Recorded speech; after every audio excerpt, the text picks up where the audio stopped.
ختم نبوت کا وہ پہلو کہ جو شخص بھی اب حضور کے بعد کوئی نبوت کا دعویٰ کرے گا یا کیا ہے وہ دجال، کذاب، جھوٹا، کافر، مرتد، واجب القتل، یہ اس کا قانونی تقاضا ہے۔ کہاں ایسی آزادیاں تھی میسر، ان الحق کہو اور پھانسی نہ پاؤ۔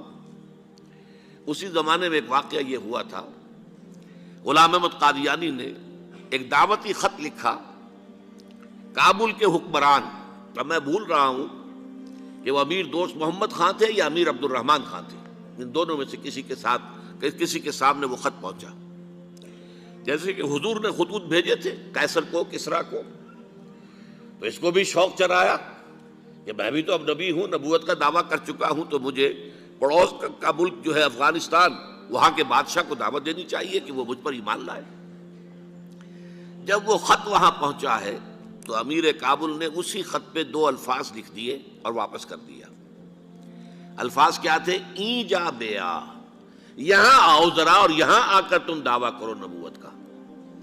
یہ تم انگریز کی چھتری تلے بیٹھے ہوئے دعوے کر رہے ہو، انگریز کے سائے تلے جو ہے، اور انگریز جو ہے تمہیں سپورٹ کر رہا ہے، تم نے جہاد کو جو ہے ختم کر دیا، دین کے لیے حرام ہے اب دوستو قتال، حرمت ہے قتال۔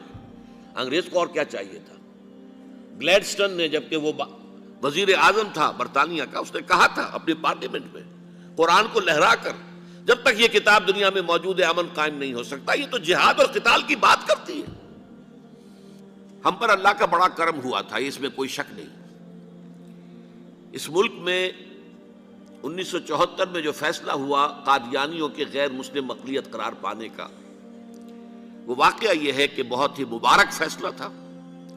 اس کے لیے تحریک جو اٹھی وہ بھی بہت ہی عمدہ تھی، بہت پرامن تھی، بہت منظم تھی۔ مولانا سید محمد یوسف بن نوری رحمۃ اللہ علیہ اس کے قائد تھے۔ کوئی سیاسی لیڈر جو ہے اس میں نمایاں نہیں تھا، خالص دینی تحریک تھی۔ پھر اس وقت ہمارے ہاں حکمران ذوالفقار علی بھٹو، حالانکہ خالص سیکولر ذہن کا آدمی، اور قادیانیوں نے اسے سپورٹ کیا تھا 1970 کے الیکشن میں۔ قادیانی سمجھتے تھے وہ تو ہمارا اپنا آدمی ہے، لیکن اللہ تعالیٰ نے اس کے ہاتھوں، لیکن بہترین طریقے سے، جس پر اعتراض کیا ہی نہیں جا سکتا، پارلیمنٹ کے ذریعے سے فیصلہ کر رہا۔ کوئی آرڈیننس نہیں تھا، کوئی حکم جو ہے، فرمان جو ہے وہ ایشو نہیں ہوا تھا، پارلیمنٹ کے ذریعے سے۔ اور پارلیمنٹ کی ایک کمیٹی بنائی گئی جس میں کہ موقع دیا گیا کہ قادیانیوں کے سربراہ بھی آ جائیں، لاہوریوں کے سربراہ بھی آ جائیں۔ یہ دونوں سیکٹ جو ہیں قادیانیت کے، پہلے قادیانی تھے، اب وہ ربوائی ہیں، ربوے والے ہیں۔ لاہوری جیسے پہلے لاہوری تھے، آج بھی لاہوری ہیں۔ ان دونوں کے سرکردہ لوگوں نے آ کر وہاں پر اس کمیٹی کے سامنے پیش ہو کر بیانات دیے اور کہا، کھل کر کہا۔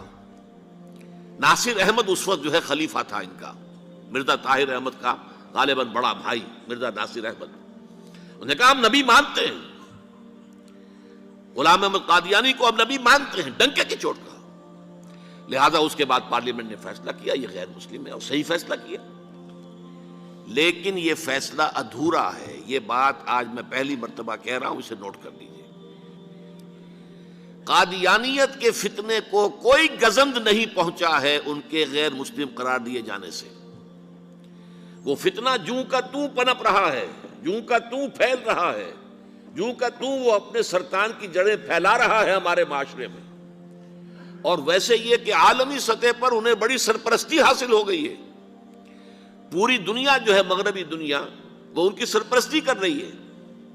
لیکن یہ کہ اندرون ملک بھی اس فتنے کا قلع قبا اگر ہو سکتا تھا تو صرف اس وقت جبکہ اس فیصلے کا جو قانونی اور منطقی تقاضا ہے وہ بھی پورا کیا جاتا، اور وہ یہ کہ مرتد کو قتل کی سزا دی جاتی۔